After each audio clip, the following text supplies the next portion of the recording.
안녕하십니까, 이진우입니다. 석유 생산량을 좌지우지하는 오펙 석유 수출국 기구가 앞으로 석유를 좀 더 생산하는 걸로 합의를 했습니다. 종전보다 석유 공급이 더 늘어나게 되니까 그럼 유가가 내려갈 거라는 전망도 나오지만 실제로는 별 큰 영향은 없을 거라는 해석도 함께 나오고 있습니다. 잠시 후에 이 얘기 먼저 들어보겠고요. 정부가 이동통신사들이 이동통신 서비스용으로 쓸 수 있는 주파수가 좀 남아서 그걸 7월 중에 경매로 팔기로 했는데, 이걸 두고 수요자인 국내 이동통신 3사의 갈등이 커지고 있습니다. 정부가 팔려고 하는 주파수 대역이 LG U+의 기존 주파수하고 가까워서 이걸 팔게 되면 LG U+에만 유리하다는 그런 주장인데요. 어떤 속사정이 있는 건지 좀 들어보겠습니다. 혹시 우체국에 꽤 오랫동안 예금을 맡기고 안 찾아가신 분들이 청취자 중에 계십니까? 10년이 지난 우체국 예금은 오늘까지 안 찾아가면 국고로 그냥 귀속된다고 합니다. 우체국에 맡긴 돈인데 왜 갑자기 날짜를 정해서 국고로 가져간다는 건지 이 내용도 좀 들어보겠습니다. 6월 3일 금요일 손에 잡히는 경제 바로 시작합니다.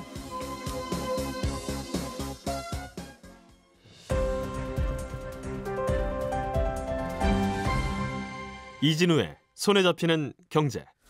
네, 오늘도 박세훈 작가, 김현우 소장, 그리고 금요일에만 들을 수 있는 아쉬운 목소리 안승찬 기자님 세 분과 함께 경제 뉴스들 정리해 보겠습니다. 어서 오십시오. 안녕하세요. 예, 조금 전에 속보가 하나 들어왔어요. 네. 5월 소비자 물가지수 우리나라. 네, 우리나라입니다. 5월에 우리나라 물가가 1년 전 5월보다 얼마나 올랐느냐, 그 네. 지수 수치일 텐데 네. 얼마나 나왔습니까? 5.4% 오른 걸로 조금 전에 나왔습니다. 이게 금융위기 때인 2008년에 이 정도 숫자가 나왔었거든요. 네. 2008년 8월 물가지수가 당시 5.6%였는데 이게 지금 작년 5월 대비로는 5.4% 오른 거지만 지난 4월 걸 보면 작년 4월 대비 4.8% 올랐거든요. 지금 한 달 만에 0.6%포인트가 오른 겁니다. 물가 상승률이 네, 4월에는 작년 겁니다. 4월 대비 4.8이 올랐는데 네. 5월에는 작년 5월 대비 5.4가 올랐다. 그렇습니다. 국제 유가가 아무래도 영향을 계속 주고 있긴 한데요. 예. 농산물이랑 석유 제품을 뺀 근원물가 지수도 4.1% 오른 걸로 나와서 이것도 마찬가지로 금융위기 때만큼 오른 겁니다. 농산물 석유를 뺐으면 뭐 외식비, 서비스비 이런 걸 텐데. 그렇습니다. 서비스 요금, 외식 물가가 크게 올라서 그렇습니다. 그것도 많이 올랐네요. 4.1이면. 예. 다음 달 14일에 이제 기준금리 결정하는 회의가 예정이 돼 있는데 지금 한은의 최대 목표가 물가 안정이잖아요. 그렇다면 다음 달에 금리를 올릴 가능성은 지금으로선 더 높아진 그런 상황입니다. 이 수치로 보면. 네. 알겠습니다. 같은 맥락이겠어요. 국제 유가도 자꾸 오르니까 우리나라 물가도 오르고 우리나라뿐만 아니라 다른 나라 물가도 오르고, 그래서 전 세계가 걱정인데. 네. 석유를 캐다 파는 오펙. 네. 이 회의를 해서 어젯밤에 끝났는데. 네. 그럼 석유를 좀 더 생산을 해서 공급을 늘리겠다, 이렇게 합의가 됐습니까? 그렇습니다. 원래 이번 회의에서는 증산을 안 할 거라는 전망이 우세했었습니다. 왜냐하면 왜? 국제 유가가 고공행진 중인데다가 유럽연합이 러시아에서 석유 수입을 안 하기로 합의를 했으니 산유국들 입장에서는 배짱 장사를 할 수 있는 환경이 조성이 돼 있었거든요. 그런데 그런 예상을 뒤엎고 일평균 65만 배럴 정도를 더 생산하는 걸로 합의를 했습니다. 예. 이게 어느 정도를 더 생산하는 거냐면 전 세계 수요의 한 0.7% 정도 되는 양이거든요. 많지는 않습니다. 그래서 실제로 국제 유가를 낮출 수 있을까라는 생각은 드는데, 예. 그리고 앞으로 계속 증산을 이 정도로 하겠다라는 게 아니라 7월하고 8월 두 달만 일단 이렇게 증산을 하겠다는 겁니다. 근데 7월하고 8월은 석유 소비가 전 세계적으로 평소보다 훨씬 더 많아지는 시기거든요. 예. 그래서 실질적인 효과는 좀 미비하지 않을까라는 생각이 드는데, 그러면 왜 오펙은 증산을 안 할 거라는 전망을 얻고 증산을 하기로 했느냐? 이건 정치적인 배경이 있는 걸로 해석이 됩니다. 예. 지금 이 석유를 두고 어떤 상황들이 펼쳐지고 있냐면, 네. 바이든 대통령이 어제 백악관에서 물가 관련 기자회견을 열었거든요. 근데 예. 이 자리에서 물가 상승에 대응하기 위해서 러시아산 원유를 시장 가격 이하로 구매하는 방안을 검토 중이다, 이렇게 얘기를 했습니다. 뭐라고요? 러시아산 원유를 구매하는 방안도 검토 중이다. 물론 세부 사항은 언급이 안 됐습니다만 3월에 러시아 원유 수입 금지를 가장 먼저 앞장서서 외쳤던 게 바이든 대통령이었거든요. 엊그제 EU 유럽연합은 러시아산 석유 수입 금수 조치를 발표했잖아요. 그렇습니다. 그래놓고 중간에서 헝가리 설득하느라고 고생하고. 그렇습니다. 그런데 갑자기 미국 대통령이 러시아 원유를 산다고요? 그렇습니다. 실제로 될지 안 될지 모르겠습니다. 지금 11월에 중간선거 앞두고서는 계속 물가가 오르고 있고, 물가 오르는 게 국제 유가이기 때문에 네. 바이든 입장에서는 떨어지는 지지율을 많이 하기 위해서는 뭐라도 해야겠다라는 그런 강경한 입장을 보여주고 있는 겁니다. 근데 만약에 실제로 이렇게 되면 아까 말씀하신 것처럼 유럽연합하고 미국하고는 사이가 굉장히 어색해질 수가 있는 거거든요. 야, 땅에서 석유가 난다는 건 대단한 거군요. 네. 야, 석유가 나는 나라는 무슨 일을 해도 되나 봅니다. 그렇습니다.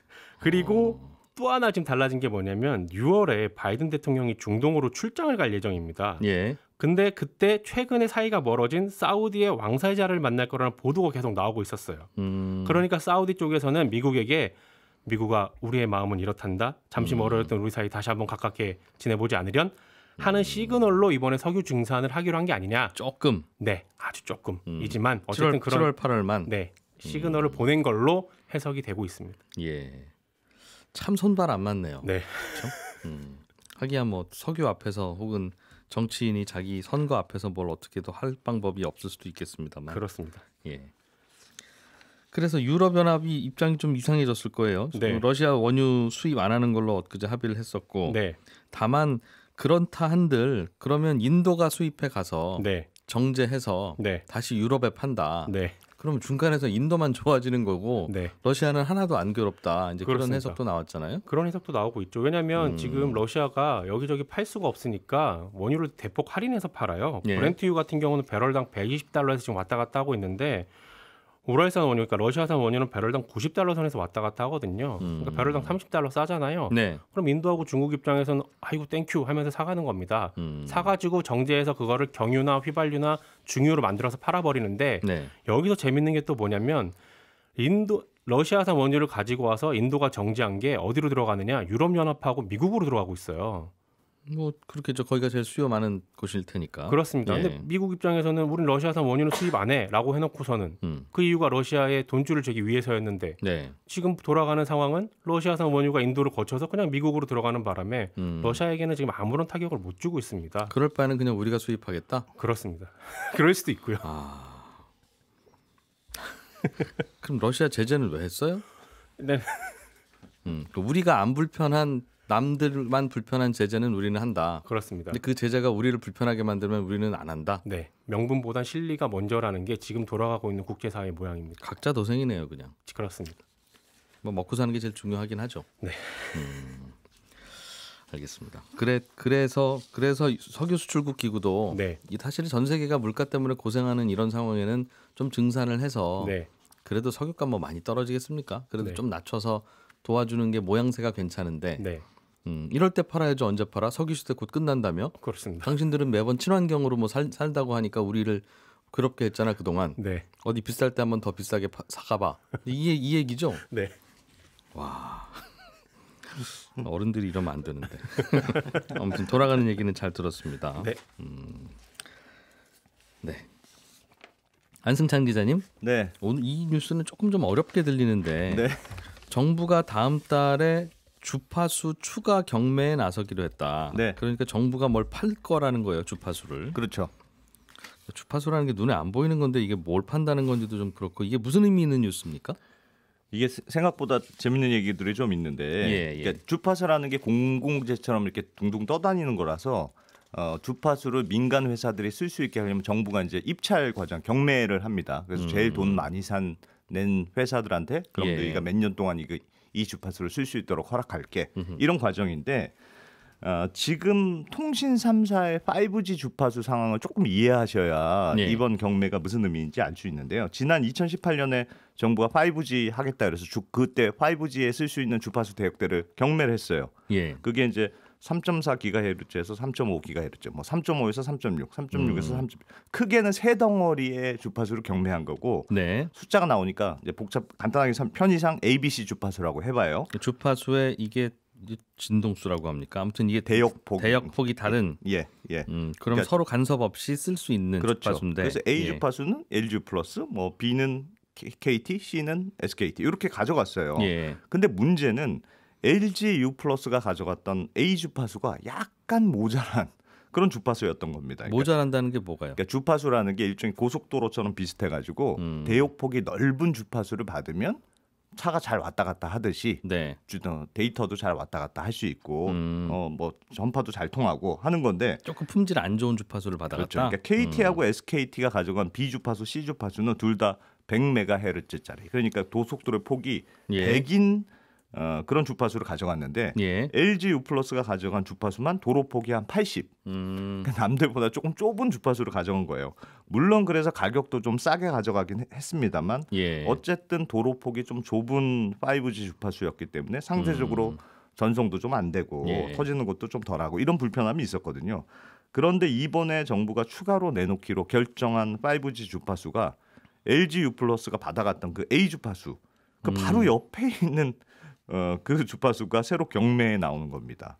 그러니까 당시에 2018년 때는 그 일종의 이제 짜투리 땅 같은 거여서 다른 예. 주파수하고 간섭할 우려가 있다. 그래서 네. 이건 경매하면 안 됩니다. 그래서 원래는 100짜리 5G 주파수 대역이 있었는데 앞에 20은 빼고 80만 경매해라. 그래서 LG가 짜투리 거 가져갔다는 거죠? 그렇죠. LG가 가져갔는데 이번에 그때 안 내놨던 20이 다시 검사해 보니까 전파 간섭이 별 걱정할 게 없네.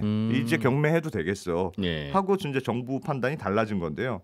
말씀드렸다시피 새로 나오는 주파수가 LG U+가 가지고 있는 바로 옆에 붙어 있는 주파수잖아요. 예. 그러니까 LG U+ 입장에서 이걸 사면 기존의 80에 20을 더하면 딱 100이 되니까 이야. 남들처럼 도로폭이 100이 넓어지는 그런 효과가 되는 건데 그 나머지 KT나 SKT 입장에서는 예. 떨어져 있는 땅인 거예요. 그러니까 내가 저기 들어가서 저거 사면 무슨 소용이 있냐.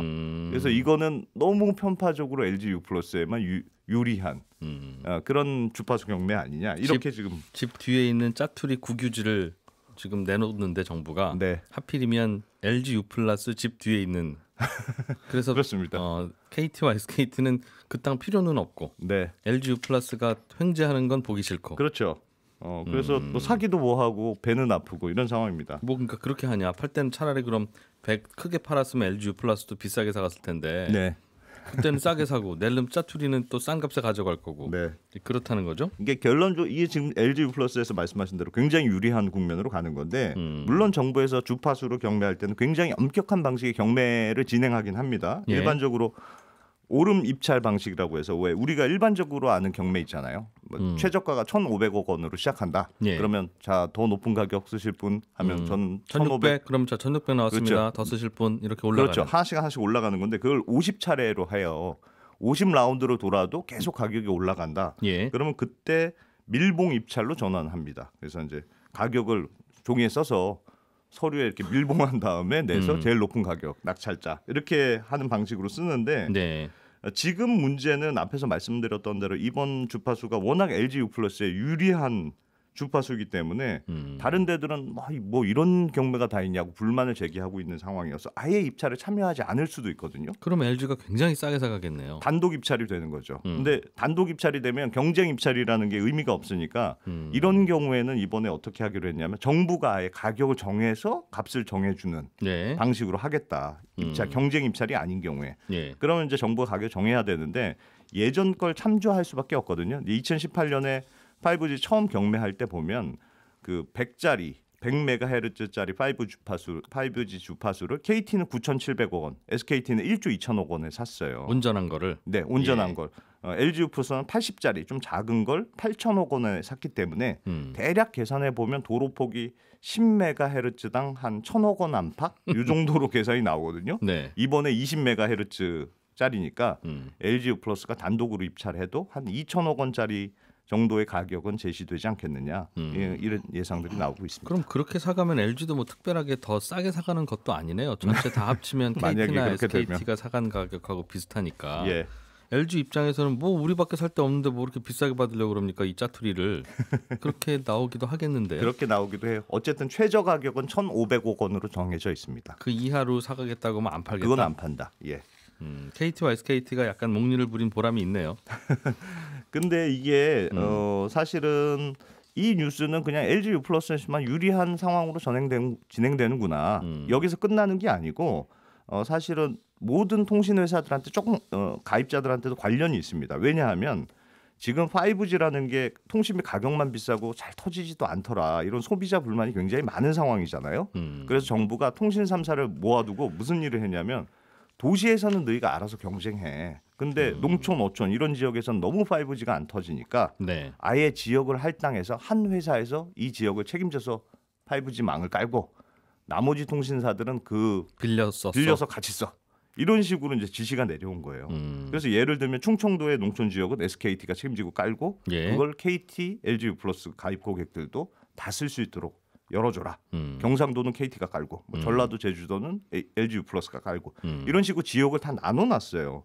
그러니까 이번에 LG 플러스가 추가로 5G 주파수로 가져가서 예. 좀 도로가 넓어지고 좋아지면 LG U 플러스 가입자만 잘 터지는 게 아니고 그 망을 이용하는 SKT, KT 가입자도 약간은 덕을 같이 보는 구조가 있는 거고. LG U 플러스는 그럼 어딜 깐다고요? 지역으로? 충청도 아니 제주도하고 전라도 지역을 깝니다. 아 그럼 지금 전라도, 제주도 사시는 분들은 이 소식이 약간 좋은 소식이네요. 그렇죠. 그리고 정부 내가 가입자는 KT 가입자라도 또 네. SKT 가입자라도 그렇습니다.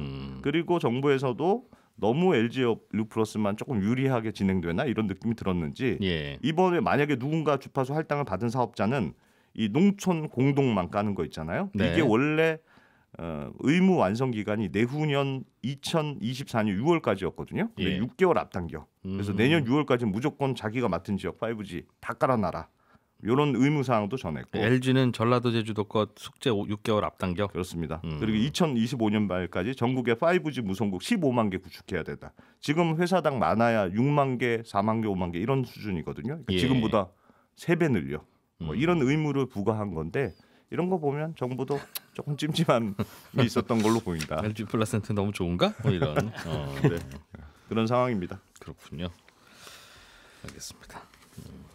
그 제주도는 대개는 이렇게 나눌 때는 전라남북도랑 같은 이렇게 카테고리로 묶나 봐요. 그런 모양이에요. 선거 결과도 이번에 그렇던데. 갑자기요? 김현우 소장님? 네. 어떻게 생각하십니까?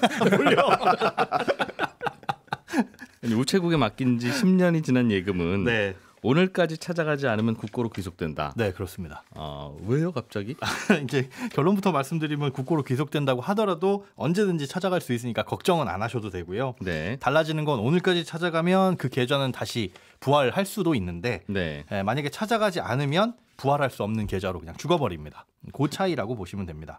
계좌번호가 죽는다. 네, 그렇습니다. 예. 그러니까 뭐 돈이 없어지는 건 아닙니다. 예. 찾는 방법은 뭐 직접 방문하거나 아니면 금융결제원에서 운영하는 어카운트 인포라는 앱 설치해서 혹은 PC에서 조회하고 찾을 수는 있어요. 일부 예. 상품은 그런데 계좌 해지가 안 되는 상품들도 있습니다. 요건 이제 직접 방문하실 수밖에 없는데 네.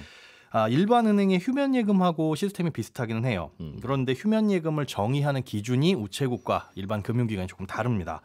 일반 은행은 입출금 거래가 없으면 그 없는 날로부터 5년 동안은 이자를 지급하다가 네. 그때까지도 아무런 거래가 없으면 가만히 둡니다. 이자도 안 주고. 그리고 5년이 지나면 그때야 이제 휴면 예금이 되는 건데요. 만약에 중간에 이자를 한번 줬다 그러면 다시 5년을 카운팅하고요. 네. 근데 우체국은 이자 지급하고는 상관없이 입출금 거래가 끝났거나 혹은 정기 예금, 정기 적금 같은 경우에는 만기로부터 10년이 지나면 휴면 예금으로 전환된다는 차이점이 있습니다. 그러니까 최종 거래일부터 네. 10년이 지났는데도 아무 반응이 없으면 네, 이거는 휴면 예금으로 처리한다. 그렇습니다. 그럼 휴면 예금으로 처리하면 못 찾는 거예요? 아니면 그렇진 않습니다. 언제든지 휴면 예금이 되더라도 달라고 하면은 돌려주기는 하는데 일반 은행 같은 경우에는 서민금융진흥원에 제출을 하고 돈을 옮기고요. 예. 그리고 우체국은 국고로 넘겨가지고 그 돈을 다른데 쓰고 있다. 쓰긴 쓰는데 그렇습니다. 그래도 뒤늦게 가서 이거 내 돈이었는데요라고 하면 준다. 네, 그렇습니다. 다만 그들이 휴면 예금으로 분류한다는 거죠. 네, 맞습니다. 그리고 그 계좌도 죽어요. 그럼 휴면 예금이 되면 맞습니다. 돈만 돌려주고. 네네. 뭐 어차피 안 쓸 통장이었으니까 그동안 10년간 안 쓰셨겠죠. 그럴 수도 있는데 이 휴면 예금이 꽤 많이 쌓여 있거든요. 그렇기 예. 때문에 뭐 금융위원회에서는 휴면 예금 찾아주기 운동까지 벌일 정도인데 그래도 안 찾아가는 돈 이게 모르고 잠자고 있는 돈도 꽤 많이 있습니다. 요즘은 통장 하나 새로 만들기가 매우 불편해져서 예. 휴면 예금이라도 다시 살려서 그냥 혹시라도 그냥 내 통장 언제 또 쓸 일 있으면 네. 갖고 있는 것도 나쁘지 않을 것 같아요. 그럴 수 있는데 그러려면 이제 휴면 네. 예금으로 분류된 입출금 통장 네. 같은 경우에는 그걸 수시 입출금 통장으로 계속 쓰려면은 이제 은행들이 요구하는 서류를 좀 까다롭게 제출할 필요는 있습니다. 요즘에 통장 만들기 어렵잖아요. 그러면 휴면 예금 다시 살리는 것도 네네. 이것저것 다 그렇습니다. 까다롭게 제출해야 된다. 준하는 서류를 가져가야 됩니다. 이거 왜 여지껏 안 쓰다가 살리세요? 혹시 대포 통장으로 쓰시려는 거 아닙니까? 이런 식으로 봐서 이것도 좀 까다롭게 봅니다. 예. 그런데 알겠어요. 그럼 예. 마지막 거래일부터 10년 동안 거래가 없으면 휴면 예금으로 간주한다. 알겠는데. 네, 그럼 개인별로 그 10년이 되는 날짜는 다 다를 거 아니겠습니까? 그렇죠.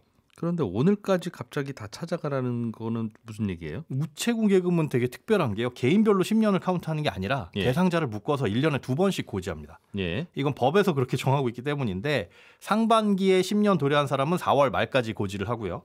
하반기에 10년이 도래한 사람은 10월 말까지 대상자를 고지를 해서 네. 그로부터 2개월이 경과할 때까지 찾아가지 않으면 국고로 귀속한다 이렇게 법에 되어 있거든요. 근데 보통 법에서는 뭐 4월, 10월까지 하라고는 하지만 좀 일찍 합니다. 그래서 한 3월 말, 9월 말 정도엔 이걸 공시를 해서 요때로부터 대략 60영업일, 휴일 빼고 60일 요 정도 되는 날짜를 지급 기한으로 설정을 하고 공지를 같이 하는데 네. 이번에는 하필 그 날짜가 6월 3일인 겁니다.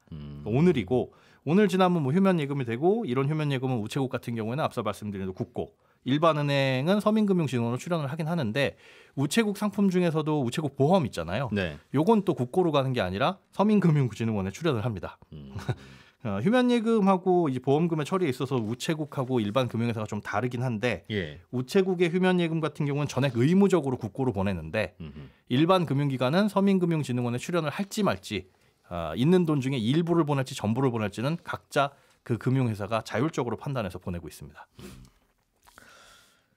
서민금융진흥원이라는 건 서민들 그 도와주는 네, 햇살론 뭐 이런 대출, 서민금융, 서민 대출해주는 그런 이 재원으로 쓰는 거죠. 보통 이쪽으로. 대출을 해주면 이제 못 갚는 케이스들이 꽤 있으니까 네, 거기서 나는 손실을 이 돈 휴면 예금으로 메운다. 뭐 재원이 될 수도 있고요. 굳이 여기에 출연을 해야 될 이유는 있습니까? 의무는 없습니다. 그리고 예. 회계상으로도 이거는 잡이익이라고 해가지고 그냥 기타 이익이거든요. 네. 그러다가 이제 고객이 달라 그러면 잡손실로 처리하고 다시 빼주면 되는데 그러니까 네. 플러스 마이너스는 똑같죠. 근데 굳이 보내는 이유는 비용 절감이에요. 이 돈을 갖고 있으면 그 계좌를 계속 관리해야 되잖아요. 네. 그래서 아예 삭제하고 없애버리는 건데 그렇다고 하더라도 이익이 있느냐? 이 돈을 서민금융진흥원으로 보내게 되면 금융회사에서는 이걸 기부금으로 처리할 수 있습니다. 그럼 이제 세금적으로 조금 이익을 볼 수가 있는 거죠. 네. 그렇기 때문에 뭐 귀찮더라도 굳이 관리하는 것보다는 이쪽으로 넘겨서 세금의 이익을 판단하는 그런 선택을 하고 있는 겁니다. 그렇군요. 예, 저는 11시 5분부터 이어지는 손에 잡히는 경제 플러스에서 또 인사드리러 오겠습니다. 이진우였습니다. 고맙습니다.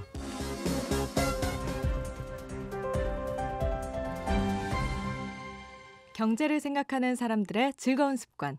이진우의 손에 잡히는 경제.